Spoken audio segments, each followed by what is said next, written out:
मोहतरम वालिदैन, अगर आपका बच्चा चिड़चिड़ेपन का शिकार है, घर या स्कूल या मोहल्ले में बहुत ज्यादा गुस्सा करता है, कुव्वते फैसला से आरी है, घर में लड़ाई झगड़ा और मार पीट करता है या आपके सामने बदतमीजी करता है, तो आपको परेशान होने की जरूरत नहीं है। ये वीडियो आपके बच्चों की तरबियत में अहम संग मील साबित होगी। जंग का मौका था। हजरत अली करमुल्लाह वजहुल करीम का मुकाबला एक काफिर से था। लड़ाई शुरू हुई तो आपने उस काफिर को गिराया और उसके सीने पर बैठ कर कत्ल करने ही वाले थे कि उस काफिर ने आपकी तरफ थूका। हजरत अली करमुल्लाह वजहुल करीम खड़े हो गए और उस काफिर को छोड़ दिया। वो बड़ा हैरान हुआ और बोला, आपने मुझे छोड़ दिया, हालांकि अब आपको मुझे लाजमी कत्ल करना चाहिए था कि मैंने आपको इख्तियार दिलाया था। आपने फरमाया, तेरे साथ लड़ाई अल्लाह की रजा के लिए थी, तेरी इस हरकत की वजह से मेरी अना पर जद पड़ी है, मुझे गुस्सा आ गया और अब इस हालत में अगर मैं तुझे कत्ल करता हूँ तो इसमें मेरा जाती इंतकाम शामिल हो जाएगा, जबकि मैं खुदा का बंदा हूँ, नफ्स का नहीं। इसलिए मैंने अपने गुस्से पर काबू पाया और तुझे छोड़ दिया। सेल्फ कंट्रोल का ये वाकया एक शानदार मिसाल है। जंग का मौका,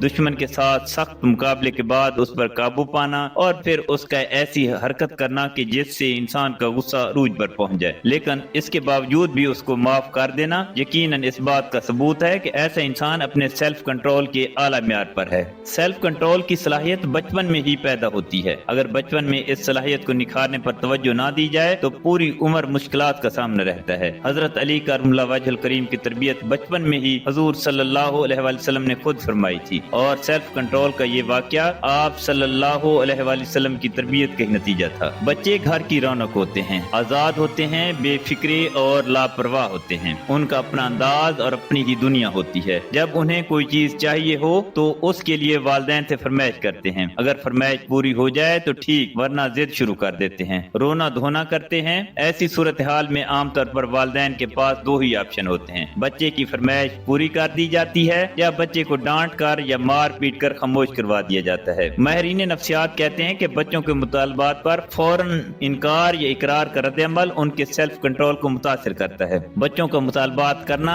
फरमाइशें करना आम सी बात है, सभी वालिदैन को उससे वास्ता पड़ता है, लेकिन आपने उन्हें किस तरह डील करना है ये एक हुनर है और इस हुनर के जरिए बच्चे के सेल्फ कंट्रोल की तरबियत भी होती है। आइए ये जानने की कोशिश करते हैं कि बच्चे के मुतालबात पर वालिदैन ऐसा क्या रद्द-ए-अमल इख्तियार करें जो उसकी शख्सियत पर अच्छे असरात मुरतब करे और बच्चे में सेल्फ कंट्रोल की आदत भी डेवलप हो सके। नंबर 1, सब्र का आदी बनाएं। सबसे पहला मरहला तो ये है कि बच्चे की कोई भी ख्वाहिश फौरन पूरी करने की बजाय उसे कुछ देर सब्र करने का मौका दें। अगर आपने उसका मुतालबा पूरा करना ही है तो उसे कुछ वक्त इंतजार करने और सब्र करने की आदत डालें। ये आदत उसके अंदर सेल्फ कंट्रोल पैदा करने में मुआवन साबित होगी। नंबर 2, बच्चों से मशवरा करें। बच्चा आपसे कोई मुतालबा करता है तो आप उस मुतालबे पर उससे अच्छे अंदाज में मशवरा करें। उस मुतालबे की जरूरत, अहमियत और मुतबादिल वगैरह के बारे में उससे गुफ्तगू करें। जब सब बातें क्लियर हो जाएं, उसके कुछ देर के बाद आप बच्चे को वो चीज फराहम कर दें। इस तरह करने के कई फवायद हासिल होंगे। उसे अपने फैसले पर नजरसानी करने की आदत पड़ेगी। उसका ज़हन सिर्फ एक की बजाय कई ऑप्शन तलाश करने का आदी होगा। फैसला साजी की कुव्वत मजबूत होगी। कुछ देर के बाद जब उसकी मतलूबा चीज मिल जाएगी तो इस तरह बार बार करने से उसमें सब्र और शुक्र करने की आदत पुख्ता होगी। नंबर 3, तवज्जो बदल दीजिए। अगर बच्चे किसी ऐसी चीज की फरमाइश कर रहे हैं जो इस वक्त उसके लिए मुफीद नहीं है या नुकसानदेह हो सकती है, तो ऐसी सूरत में उसकी तवज्जो बदल कर किसी और एक्टिविटी की तरफ लगा दीजिए। जैसे आप किसी शॉपिंग मॉल में हों और बच्चे के खिलौनों पर नजर पड़ जाए तो आप फौरन वहाँ से दूसरी जगह का रुख कर लेते हैं ताकि बच्चा वहाँ जिद न करे। इसी तरह ये असूल आम जिंदगी में भी अप्लाई किया जा सकता है। नंबर 4, इंतखाब की आजादी। बच्चे अगर किसी जायज चीज की फरमाइश कर रहे हैं तो आप उनके सामने 2-3 अच्छे ऑप्शन और रख सकते हैं और फिर उन्हें उन ऑप्शंस में इंतखाब की आजादी दीजिए। जब वो किसी एक चीज को मुंतखब कर लें तो फिर उसकी वजह भी उससे पूछिए। यूं बच्चे का इंतखाब करने का गौर सीखने का मौका मिलेगा। अगर बच्चा अपनी चॉइस की वजाहत ना दे सके तो आप तरबियत करते हुए उसे उसकी चॉइस के अच्छे होने की वजूहत बता सकते हैं। इस तरह बच्चे के अंदर ये सलाहियत भी पैदा होगी कि किसी चीज के इंतखाब के वक्त सिर्फ तबीयत को ही पेश नजर नहीं रखा जाता